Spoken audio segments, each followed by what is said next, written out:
Dans un monde où pendant 20 ans il a entretenu une liaison avec un espion sans le savoir, sachez que les apparences sont toujours trompeuses. Nous sommes en 1964, en plein contexte de guerre froide, et Bernard Bourrisco s'installe à Pékin pour travailler à l'ambassade française.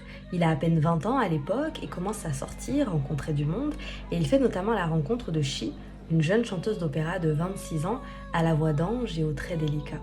Il va tomber amoureux d'elle et ils vont entretenir une relation passionnelle basée essentiellement sur le désir.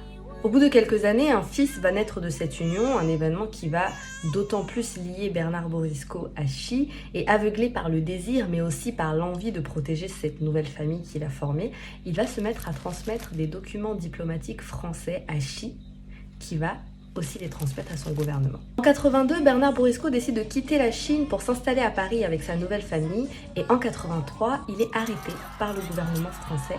Et là, le drame, on révèle que Chi était depuis toutes ces années un homme.